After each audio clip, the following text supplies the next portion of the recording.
Hello and welcome to another side play. Me, GamerWolfSix of Khemia or Khemia? Yeah. Before we start, if you're interested in playing this game, you can get it free on itch.io. But if you want to support the people that make this game and or get the news version earlier, you can go to their Patreon, where it's $3 a month. So, on the last Let's Play, we again hit ourselves against a wall, and then before we posted the last video, there was another update. I don't know, when I first was like, we're going to start this side play stuff, I was like, yeah, we're going to do that thing where maybe they change a couple of things, and then probably not going to touch it for like a year because that's how long I was expecting updates to come out. But it's kind of funny because before I finished redoing that one thing, they made new content. And before I finished doing the new content and posting it, new content came out. So, yeah. Hyena? Hyena. I mean, I'm not griping that it's like, man, new content's coming out for this game I want to play, but it's like, okay, I guess this is going to be the Khemia slot hour for like a couple of months. Because it do be like that sometimes. But anyways, on the last Let's Play, I believe it was that we were going into the shoes or the perspective of, what is her name? Virginia, right. Where she's, trying to keep Adastra from... Adastra? Well, I guess Adastra's the city, but basically the wolven civilization from, revolting and killing her and overthrowing Amicus and stuff like that since he's gone, which is hard for her because, even though she's highly skilled, she has that thing that guys don't really respect in the woven culture, that being a woman. But Cassius came back and was like, so I escaped from the cats, yeah, or stole a ship and then left because I guess he was with them for a bit, and then is here to help Virginia, Hyena. So yeah, sorry about that long-winded intro. We'll reset our face and begin.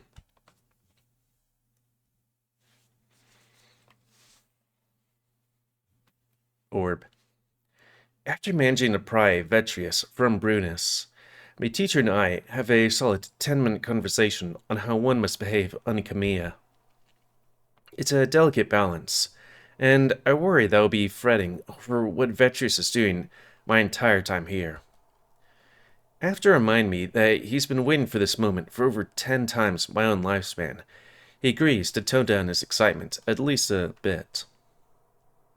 Is he 200 years old? Man.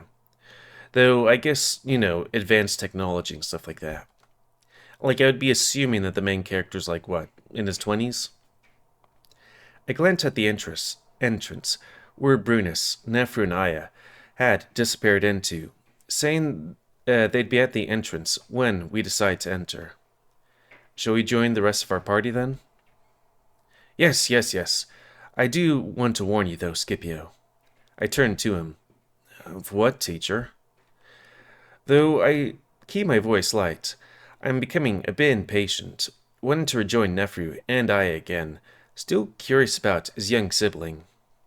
He lowers his voice, so I know that he knows something he thinks is very important or interesting that he wants to say. I know we told you to. Vetrus looks around. Yes, Vetrus? Oh, somebody else here? His voice is projected from an unseen speaker. Oh, good. You're not in my brain anymore.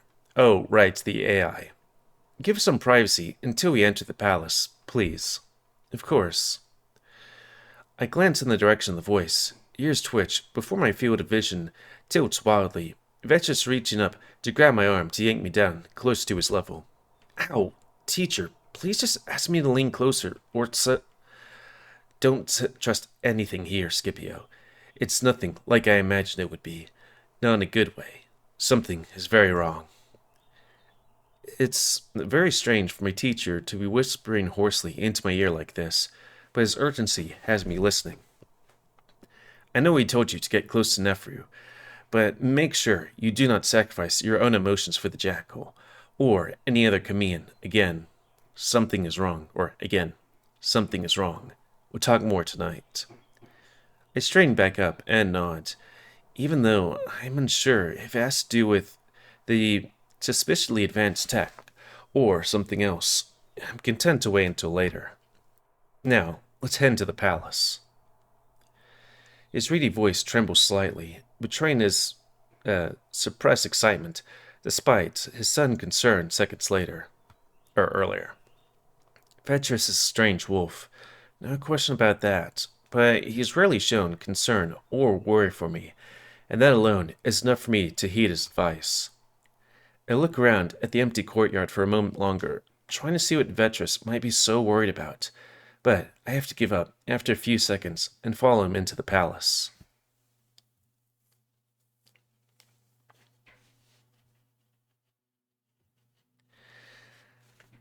I'm first hit with the smell of something herbal, with a hint of spice in it, an unfamiliar in sense I can't place.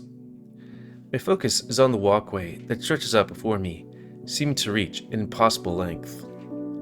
The distance seems excessive. Vetris waves his paw, almost dismissively, at the architecture. Remember, Scipio, they use illusions to make their spaces seem larger than they are. Oh, yes. Sure enough, I hear Brunus' voice, sounding much closer than I would have expected, and we reach the end of the in under half a minute. Hey, my boy. Skip.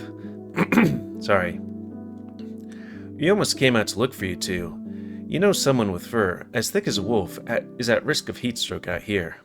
Oh. Damn it. Just right now I'm like...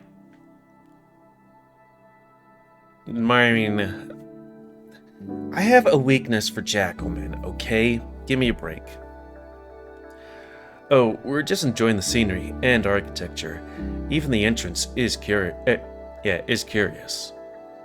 Yes, it must be strange compared to Adastrian architecture. Those who built this place, or palace, and other historical buildings on this planet did so based on the visions seen by earlier contact with our parent. The Khemanians are a mysterious bunch, aren't they? Aren't all parents? Wait. Khemitrians. Is that what he calls the parents? 2 different degrees, yes.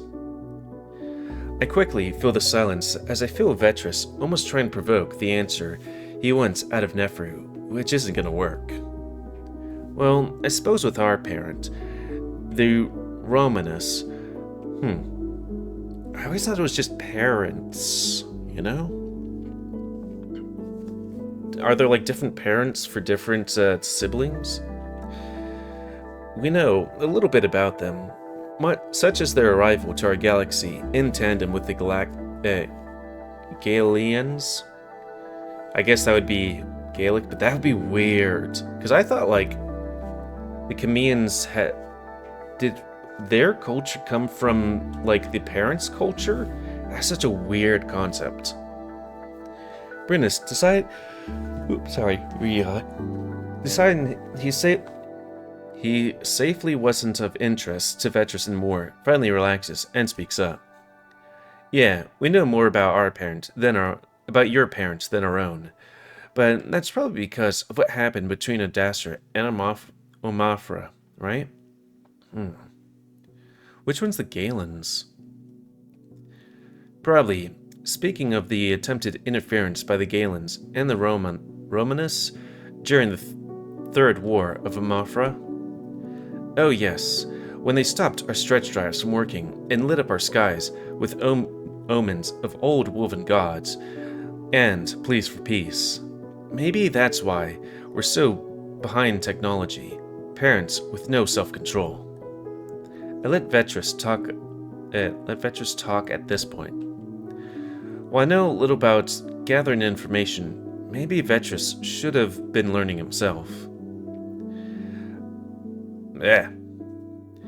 Sorry, it's just like, I don't know. I think, Nefru's like insanely hot. Just saying.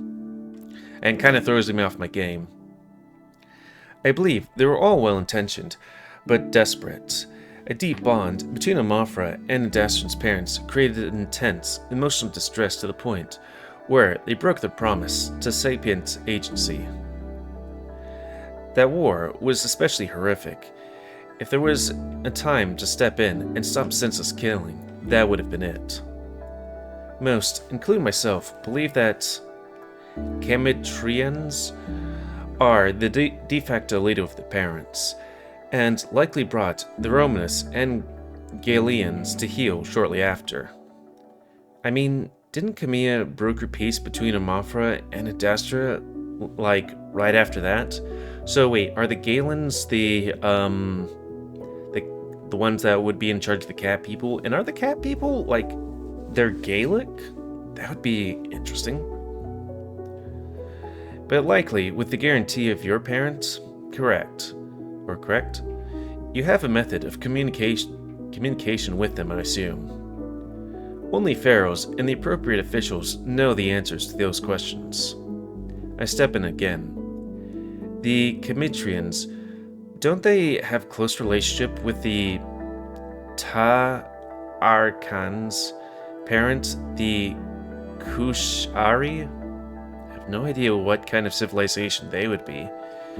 They didn't come from the same galaxy, did they? Well, maybe if I put it into, like, I don't know, this thing right here, Google will be like, that seems somewhat like the, I don't know, Kush. Egyptians? It's like an Egyptian recipe. Well, let's put that over there and type in that other word that starts with a T. Taharkan. Egypt. Huh, okay. Also, you said in face-cause reasons. No, but they originated from the same uplifter, and by chance, met in a galaxy hundreds of millennia later. Seemingly not as complex or as close as Amafran's or Adastra's parents, but yes, some sort of bond developed early before this Galaxias history. Which is why the Lions came to your aid in the Second War between Adastra and Khemia.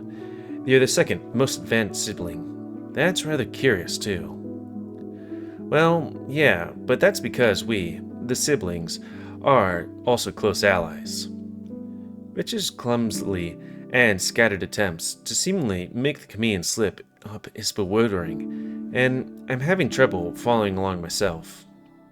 This talk of history, along with sibling-parent relations that are complex and hard to understand, reminds me that I don't need to understand. I'm part of the plan, yes, but a small part of the currently spanning the cosmic millisecond that is my life. Promise to sapient agency. I take advantage of the lone conversation to change the subject. Nefru, do you know where or when I should meet Aya? She said she wanted to have a private conversation with me. No idea. She never thinks to tell anyone. Her duties require her to be somewhere several times throughout the day. She'll show up again soon enough. I nod, and the conversation shifts to lighter things, such as when we can visit the city, and the news is surprising. Actually, I was briefed by Aham when we got here, and I guess a few extremist groups have become more extreme. Security will have to be tight, so probably no casual visits to the city. What kind of extremist groups are here? I would have thought the wolves would be, more extreme because, conservatism and, hatred for, jackals and stuff like that, but, what would be the extremists here? My heart sinks in pure disappointment, and it must show on my face. Sorry, Skip. Wish they told me while we were on Adastra. It was like the whole planet changed while Which groups, Brunus? Well, there are about 200,000 Amorphans on the planet, so that's gonna be a problem. Wait, that many? You know they want Adastrans. Wait, you know they want Adastrans to be abandoned, if not completely eliminated, right? Yeah, I guess, there was a brutal war, so they might not like wolves either. There are lots of Amorphan families who have lived here for generations. Refugees from the Second War, in fact. Oh, Amorphans? Ah, right, the cat people. Still, before I left, a solid majority went a peaceful alliance with Adastra, but I guess there have been a bunch of protests over the past few months. I'll have to look into how the hell that happened. I've forgotten about my desire to see the city now. Now, it seems like our mission might not even be possible. It sounds like Khemia would have to risk its own security for the Alliance, and what civilization would do that? What of Khemian groups or organizations? Maybe we should talk about this. Ahem, what extremist groups are posing a threat to our Adastran visitors? There are a few, Nefru, but as Brunus mentioned, the main concern is the Amorphans currently residing on Khemia, and also children of Shira, after the incident early yesterday that is currently classified. We'll talk about this later, alright, Neff? No need. What's wrong? Do you know about that group? I'll tell you when we're in a better location. It's something I find hard to talk about. I look around and realize Vetris isn't around us anymore, hence why Nephew said that out loud. I feel a slight pain of nervousness knowing where he is, or not knowing where he is, but I remind myself he is the senior scholar here. Maybe the Khemians appreciate his forwardness, especially after seeing Ramos's behavior. We could go somewhere now, if you want. Not right now. I can hear Amicus and Ramosis coming back. Sure enough, I hear them too, as I perk my ears. I quickly stand at attention as Amicus appears first. I can tell by his expression that he doesn't mean to stay, simply nodding at me and Vetris. I'm gonna check if the messages have arrived from Adastra yet. We'll meet tonight at 22 hours are in a day, Amicus. Food will be offered at the 17th floor. Ooh, just doing that. Thank you, Aham. Oh, wait, that was the AI. We'll meet after dinner at the 18th hour. Amicus then walks briskly down the hall towards her sleeping quarters, my ears lowering as I hear Aham directing him to the halls, or through the halls, which are followed by his low growls of annoyance. There's a strange quiet in the air, and I turn and almost jump as I see Ramosis staring right at me. Yeah, he's a thin guy, though he is quite muscular too. His muzzle is pointing lower now, and I think I understand why he makes a point of keeping his chin up. His sunken cheeks and thick nose makes his muzzle noticeably bulbous and heavy-looking. I quickly lower my gaze, want to see if he addresses me. I apologize, but who are you exactly? I feel my face heat up underneath my fur. Even though he wouldn't know who I am, he asks the question in a way that sounds more like, why are you even here? I am Scipio, scholar of the Khemian history and culture. I'm a student at Vetris. I see Ramosis lose interest with the last bit. Interesting. Nefru, I need to converse with you in the throne room. Oh, right away, your Horley. Shut up. I jump and quickly look away, wishing I'd followed Vetris to whatever hell he went. Man. I wasn't 100% catching that this guy was a dick earlier, but then it's like,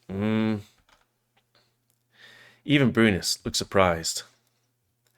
I know you had a great deal of fun tormenting me when we were younger.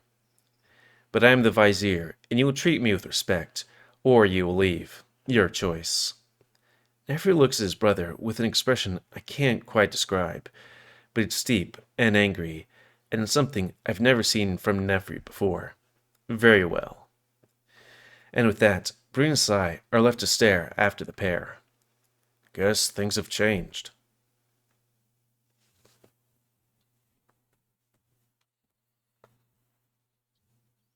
Virginia sits at the garden on one of the benches under the shade of the trees, wanting a break from the almost oppressive stuffiness of the throne room. She knows she's supposed to be going through the building and budget proposals for several minor cities, but she only finds herself staring at the page. Yeah, I feel that. She can't stop thinking about the series of events that led to this. While she's confident that Cassius' support will be enough to at least allow Adastra to function, she finds herself more concerned with what the other siblings are doing. It all seems so odd. Everything is lining up too perfectly, and not in their favor. Could this be the end of Adastra? Good afternoon, sister. I have some good news. And maybe some bad news, but Lupus has agreed to cooperate if I become co-ruler with you. A visceral shudder starts in the wolf's shoulders, but he squeezes his arms tighter together to hide it. Oh, Cass, I'm sorry you must go through this again, but you're doing work that I simply cannot do. More like they don't allow you to do your work. Are you alright? You look unwell. Sources of ruling a rebelling moon aside. Virginia looks up at Cassius, at how he stands stiffly, arms crossed tightly, and can think back to all the times she'd seen him like that growing up. It's difficult for him to do, or this difficult for him to do. Not just politics and governance, but asking if she is alright. Or her personality had been intentionally altered to feel less emotion. Cassius had experienced childhood that made him hide his emotion. It made him hide from emotions. After their mother passed away, their father was always cold, even annoyed at the mere presence of Cassius. He'd grown into a deeply emotional man who pretends emotions don't affect him. It do be like that. How could he not turn out that way? Not exactly, Cassius. I'm distracted by the behavior of Amafra and Hindo. And can you tell me more about what happened on Amafra? Anything you overheard? Well, once news came that Amicus was leaving for Khemia, there was noticeable excitement in the air. Alex, still being tied to politics, allowed me some insight. I distinctly remember hearing one of them say, as long as the others fill their role, we can be done with all this. I don't know what they were referring to specifically, but it sounded coordinated, hence why I escaped. Virginia reads a line on one of the documents and realizes she read it at least 10 times now. I always hate that shit when you read a page and then your eyes go, or like 1 or 2 pages later, and like, did I actually read anything? Nope. What do you make of it? Virginia leans back, rubbing her brow vigorously. Now, realizing why that cretin triumvirate was pulling out his fur. First, I apologize for not being fully present when I should be driving to push this to stabilize Adastra, but I can't help but think about external threats. I have no doubt that co-ruling with you would bring instant order, but Virginia sits forward, looking Cassius in the eye. When was the last time the Pharaoh made a public appearance? Or when has anyone seen him? I wonder if there's been a coup then. I'm not fully sure on that, but the last I heard about him was maybe 2 years ago. Did you hear he was visiting Amafra? He was supposed to be there at the same time you were. No, I didn't even hear a mention of him, and I should have, considering where I was. And he hasn't made any public appearance in Khemia for a whole year due to traveling the galaxy, for one reason or another. This is all based on the Vizier's statements. Ooh, could the Vizier have, like, worked with the Mothra to kill the Pharaoh? Or capture him? And then use that to be like, and then we're going to war with the wolves or something? That would be something that would line up most uncomfortably. You think this has all been a setup? Possibly, but if it is, I don't think that was the initial goal. Now with the Vizier in power and the Pharaoh missing, who's not to say this is a plot to destroy Adastra? This was coordinated by parents though, wasn't it? It couldn't possibly let it spiral to that extent, no matter how incompetent I think they are. Perhaps they've given up? Either way, they say they will not interfere, but tend to do so anyway.